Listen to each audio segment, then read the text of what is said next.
I lost my 2-year-old son. His name was Trip, to cancer in mid-2017. One night in December of 2018, I had put my other child to bed and eventually fallen asleep myself. I woke up hearing a mechanical meow, meow, the sound made by a cat-shaped puzzle piece when you place it on the correct spot. I opened my door, all the lights were still off, and my child's door was closed. I lay back down, and then I heard it again. I looked at the time, and then I said out loud, "Trip, it's late. Mommy is trying to sleep. Please stop playing." The meowing stopped. The next morning when I got up, the puzzle was on the floor, not put away as it had been the night before. I was also notified that around that time I had heard the meowing. Trip's best friend, the little boy who had gone through cancer treatment alongside him, had passed away. I believe Trip was comforting his friend as he crossed over.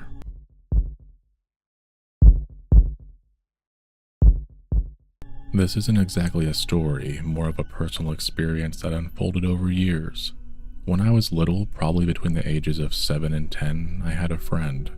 She was older than me with long brown hair, and she always wore the same thing, black jeans and a red polo shirt. She would just show up and play with me, usually Barbies. We'd spend hours together, and then she'd tell me she had to go. And she'd leave, and I'd never questioned any of it. One night when I was 10, I woke up and one of my Barbie dolls was standing on my dresser. A small purple plastic brush was moving slowly through the doll's hair. I couldn't see anyone holding it, but somehow I knew it was her. I sat up in bed and told her firmly that I didn't like what she was doing and that she was scaring me. The brush stopped. The Barbie lay down. Everything went quiet, and I went back to sleep. I never saw her again after that. A few years later, I spoke to my parents about her. My mom was skeptical, but my father confirmed that he had seen her too. They both told me without any doubt that she was not a real person. Fast forward about 10 years, I was in the process of moving out of my childhood home. I'd already been gone for a couple of years, but hadn't actually cleared my things out yet. The day after I'd mostly emptied my room, my dad called. "I have a kind of a weird request," he said. "Could you come by and tell your friend that you are all right? I was in the shower and she walked through the bathroom. Then your bedroom door opened. I called out to her, but I don't think she listens to me." So I went. When I stepped into my old bedroom, I could smell incense, despite the fact that none had ever been burned in that room. I sat down in the middle of the floor and just talked. I told her I wasn't sure if she could hear me. I told her everything was okay, that I'd moved to a nice apartment near my new job. I told her about the job. I told her how old I was now, just in case she never knew. I thanked her for being my friend and apologized for how our friendship ended, that I'd never forgotten her and that I found comfort knowing she'd still been here. I told her my parents were moving soon and I probably wouldn't be back to this house again. I told her I didn't want her to be lonely and that I hoped if she was ready to move on, she could. I stood up, turned off the light, said goodbye and shut the door. I'd taken maybe 3 steps down the hallway towards my dad when my bedroom door clicked back open and I heard a very clear, "See." I turned around. I decided to leave that door open. I waved. I'm 36 now and I had my daughter last year. One night, deep in the newborn haze, rocking the baby quietly in the dark, I felt the urge to talk to her. I introduced my daughter out loud. I talked about the birth. I told her how old I was now and how I've been told I couldn't have children. I heard her laugh, sigh, and whisper, quietly like she was trying not to wake the baby. Beautiful. I haven't spoken to her since, but I still think about her.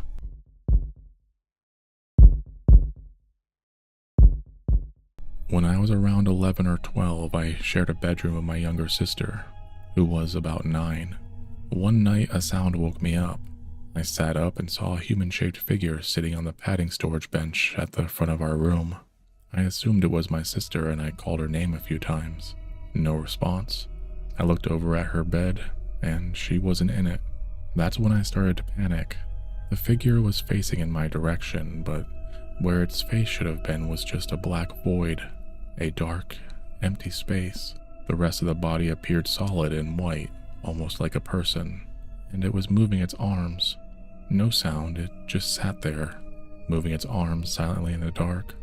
I stared at it for what felt like 2 or 3 minutes, and then this overwhelming wave of exhaustion washed over me, sudden and total, and I fell back to sleep.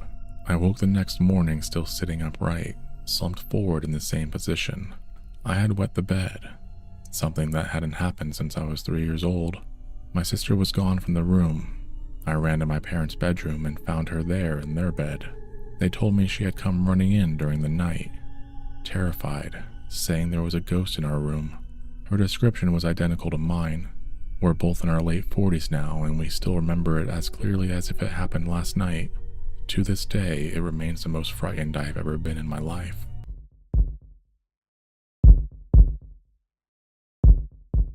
My grandmother had never believed in anything to do with ghosts or the supernatural. She used to attend church as a child, but got thrown out after hurling a chair at 2 girls who were mocking her sisters, both of whom had severe osteogenesis imperfecta. She told me she never believed in God anyway. She only went because she had to. Her view on death was simple. You die, and that's it. Nothing after.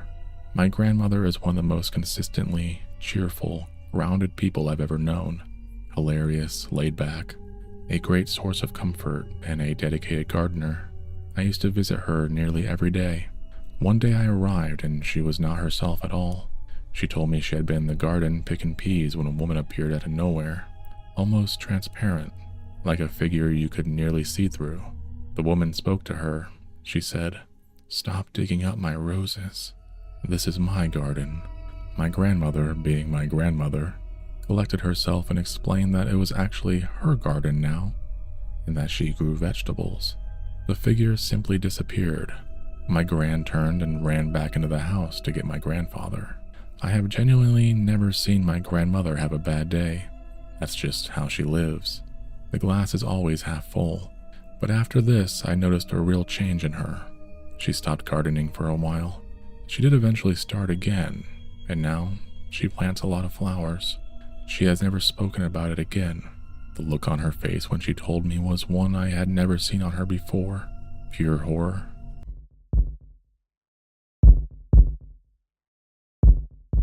A little background. My dad's side of the family is large and devoutly Catholic. I was raised in that tradition. Since around elementary school, I've had a small beaded bracelet designed as a decade of the Rosary. The kind meant to keep with you always. It was hung from my car's rearview mirror since I started driving at 16. It doesn't leave the mirror unless I get a new car, and when I do, it's always the first thing that goes in it. My dad's mother passed away in the hospital for cancer in spring of 2011. I was able to visit her a few times at the hospital. My mom worked there, so I was comfortable in that environment and could fit visits around my school schedule. One of those times on a whim, or perhaps a gentle nudge, I took the rosary from my mirror before going in. Before I left her room that day, I gave it to her to wear while she was in the hospital. The only time she ever took it off was for a procedure. When she did, she handed it to my grandfather to keep safe, and he put it in his wallet, and that was the last time she wore it. At some point, it disappeared from his wallet, and no one knows how. The next time I saw her, she told me it had been lost and apologized. I told her it was fine.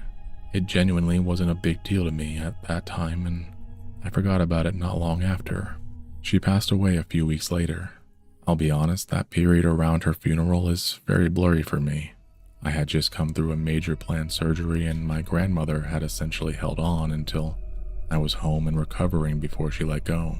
Sometime after the funeral, my mom and some of my aunts were going through my grandmother's belongings to help my grandfather get his things in order. My mom was sorting through a collection of old purses, ones my grandmother hadn't used in years, possibly longer. She opened one of them and found my rosary inside, the one I had given to my grandmother, the one that had been lost at the hospital, sitting in a purse no one could remember the last time anyone had touched. There is no logical explanation for how it got there, but my grandmother made sure it got back. That same rosary hangs on my rearview mirror today. It will go in every car I ever own. If it ever breaks, I'll restring it. Every time I glance at it, I know she's still around.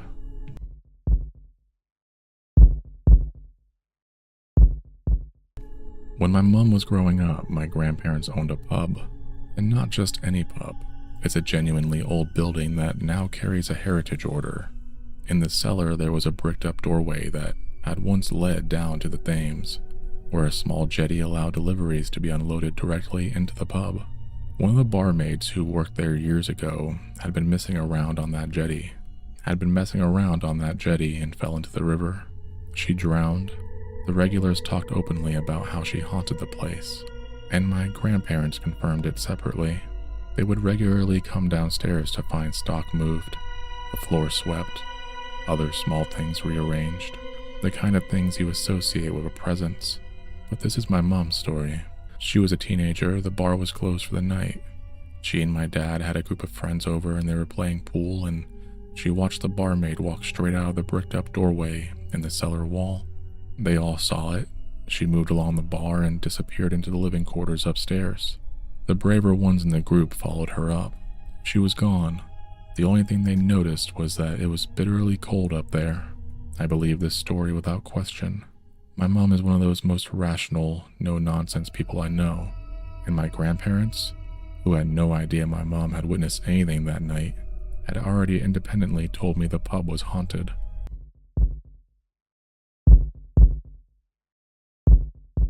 I want to acknowledge up front that this story might not be read as frightening. A bouncing ball is not, on its face, terrifying, but I need you to understand that while this lasted only about a minute, I felt every second of it. It was late afternoon. My 2 middle school age kids were playing down the street. All 3 dogs were in the backyard, and I was alone in the house starting to think about dinner. Our house was built in the 1940s and has old, wide-planked hardwood floors throughout. As I stood at the kitchen sink, I heard a rhythmic knocking sound. Not from outside, not from another room, from directly above me, the 2nd floor, right above where I was standing. I did a quick mental inventory. Kids outside, dogs outside, no one else in the house. The sound continued while I was doing it. Thump, thump, thump. It sounded like a small rubber bouncing ball, the kind that comes out of a gumball machine. Sturdy, rhythmic, deliberate, and it was moving. I could track it traveling from one end of the upstairs hallway to the other, towards the staircase. Then I thought, it had to stop. Going from the hallway to the staircase requires a complete 180-degree turn. A ball cannot do that on its own. No sooner had I thought it that I heard the thumping begin on the stairs, coming down, hitting every single step on the way, as if drawing the journey out deliberately. I was frozen at the sink. I told myself it would stop at the bottom. It would roll into the foyer, and that would be the end of it. Then I heard it reach the foyer, and I could actually see it from where I stood.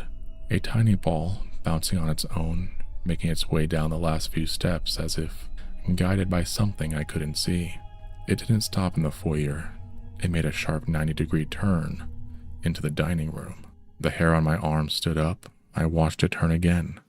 Another right, coming straight into the kitchen, bouncing steadily, purposefully, as if it knew exactly where it was going. It bounced to about a foot in front of me, then it slowed, rolled forwards, and stopped 1 inch from my feet, like it had been looking for me the whole time. We lived in that house for 10 years. Faucets would turn on by themselves. A toilet paper roll once unrolled itself completely while someone was in the locked shower. Other things happened that I can't explain.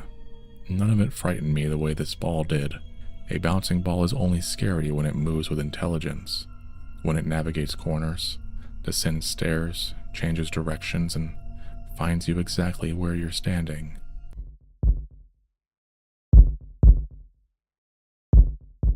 I came home from work one evening in late autumn and pulled up in front of my mom's house, a 1920s style 2-story open concept home. Looking through the front window, I could clearly see what I believed to be my brother walking through the kitchen and towards the bathroom. Nothing unusual about that. I went inside. No one was home. Not my brother, not my mom, not my sister. Nobody. I searched the whole house. My brother had a history of alcohol and was known to hide himself in his drinking, so I looked thoroughly. Nothing. I called a friend and sat there on the phone with him. talking, trying to settle myself down. Mid-sentence, a male voice spoke. Not my brother's voice. Not anyone I recognized. And that was all I needed. I grabbed my dog, still in my coat with my purse over my shoulder, and walked straight out to the car with the cordless phone somehow still in reach. I stayed on the line with my friend until someone came home. About an hour later, my brother came walking down the street from the bar. We searched the house again together. Still nothing. Nobody slept well that night. It wasn't the first time something strange had happened in that house, but it was the first time I saw or heard something with my own eyes. More than 20 years later, it still gets me. My late maternal grandmother, my Nana, was always very attuned to the spiritual. So is my sister, and so is my sister's eldest child. It kinda runs in the family. Back in the 1990s, 2 of my sister's Halloween decorations started behaving strangely. They were snow globes with motion-triggered ghosts inside, the kind that trembled, lit up orange, and let out a shriek when shaken. They began going off on their own. No one walked past them, no vibrations, no explanation. Around the same time, a few of my nephew's electronic toys also started activating by themselves. At first, my sister found it curious. After a week or so, it began to unsettle her. She took our Nana's photograph down from the wall and placed it prominently in the family room. She spoke out loud to her, told her she was scared, asked for her protection. The disturbances stopped. Halloween passed without incident. My sister had a dream about Nana. In it, Nana said she was tired and needed to rest. My sister put the photo back on the wall. A year later, Halloween again, my sister brought out the decorations, except everything in the box was exactly as she'd packed it the year before, except for those 2 snow globes, which were completely shattered inside their packing material, undisturbed wrapping, but broken globes. Nana's work was done. There's a postscript to this. At the exact same time all of this was happening at my sister's house, I was house sitting for a friend who also owned one of those motion-triggered ghost decorations. It went off on its own while I was there. No one near it, nothing to trigger it. The dog noticed it too. My sister only told me her story years later, and only because I asked about the missing decorations. When she finished, I told her what happened at the house I'd been sitting. We both went quiet for a moment. Do not mess with Nana. In death as in life, she will always have our backs.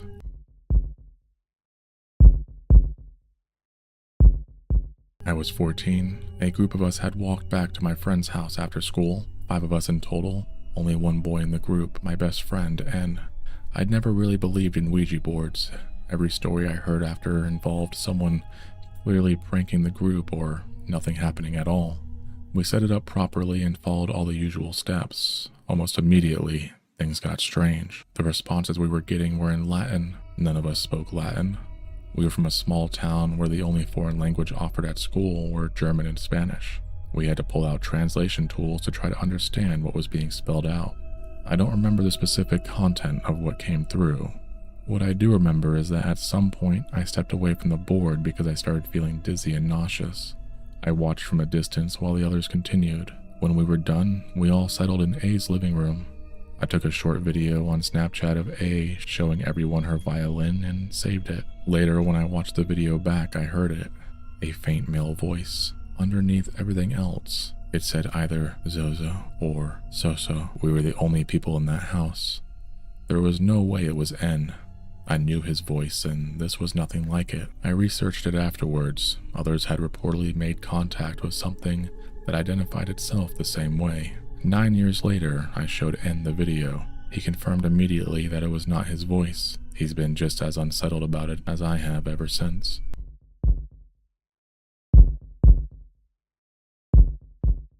I was in New Orleans in 2011 for a music festival, staying at a charming little bed and breakfast in the Marigny neighborhood. One night, after our group had done one of those walking ghost tours, we came back and had drinks on the upper patio. I got talking to a couple up there who were into paranormal investigation. I told them that several people in my family, myself included, tend to be sensitive to things. Strong gut feelings before events happen, an awareness of energy shifting in a room. But I mentioned I had never actually seen a ghost. Apparently, one heard me. About an hour after my partner and I went to bed, I was woken by the doorknob rattling. I jumped up, looked through the peephole, and saw nothing, and lay back down. A little while later it happened again. Same result. I went back to sleep. Around 3:30 in the morning, I woke up to every light in the room blazing. Standing over me, leaning directly over my face in the bed, was a figure of a man. White collared shirt, suspenders, round wireframe glasses, medium-length hair neatly styled. He was waving his hands in front of my face. He vanished after about 5 seconds. It was our first night there. We had 5 more to go. I didn't sleep much for the rest of the trip.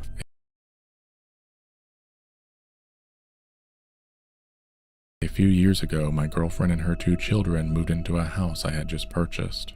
Not long after, her son, who was 8 years old, started acting strangely. He wanted to sleep during the day. He was panicking over nothing and everything at the same time, and he had dark circles under his eyes, so severe they looked like bruises. We kept asking him what was wrong. He wouldn't say. Eventually he broke down crying and told us. A woman named Sharon was keeping him awake at night. She was there every night. He was terrified of her, which is why he hadn't told us. We didn't know what to make of it. That same afternoon, I was having a beer with my next-door neighbor and mentioned what the boy had said. He went white. He told me that several years before we moved in, a woman named Sharon had taken her own life in that room. We moved the boy into a different bedroom immediately. His behavior changed almost overnight. The dark circles faded, the panic stopped, he started sleeping normally again. I sold the house shortly after, at a meaningful financial loss. It was worth every penny.